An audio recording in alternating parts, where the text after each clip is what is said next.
Philippe Dumoulin, bonsoir. Nous nous sommes rencontrés il y a à peu près une bonne année. J'ai découvert à ce moment-là votre librairie qui, en passant, est quand même spécialisée dans les livres d'art et les livres d'architecture. Vous m'aviez annoncé à cette époque-là le projet que vous aviez pour les sous-sols de la librairie. Effectivement, depuis lors, je vous ai rencontré et j'ai pu admirer différentes expositions qui ont animé votre librairie à cette époque-là. Mais aujourd'hui, vous nous présentez quelque chose de plus particulier. Qu'en est-il exactement ? Alors, on a appelé ça aussi le souk parce que la raison principale, c'est que aucun artiste n'a envie d'être exposé en été parce qu'il n'y a pas assez de monde, soi-disant, pour venir l'été. Alors bon, donc des expositions individuelles. Chaque fois que je parlais avec un artiste, il disait ah non, hein, en septembre. Et bon voilà. Alors du coup, la galerie risquait d'être vide pendant les mois d'été, et donc on s'est dit ok, on va essayer de regrouper toute une série d'artistes. On a d'abord pensé à un thème, et puis finalement ça marchait pas. On s'est dit c'est pas grave, on ne cherche qu'à vendre pour les artistes et pour la librairie.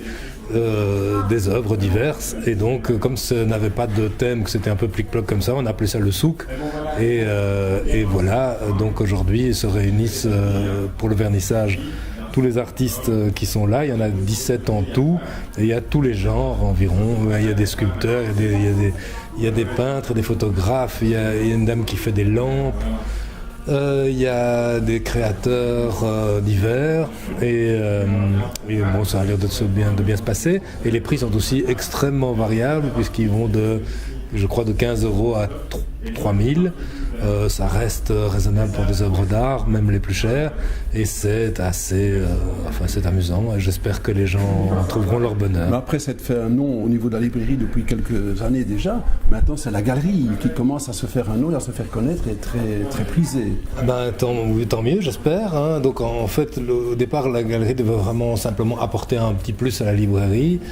Moi, je dois dire que j'adore la librairie parce que j'adore le livre, mais la galerie c'est encore plus gai parce que personnellement je rencontre des artistes, et donc les rapports humains sont, disons, plus intenses dans une galerie que dans une librairie où on vend un livre. On aime bien le livre, on a en commun l'amour du livre, l'acheteur et le vendeur, mais disons que les rapports restent un peu commerciaux.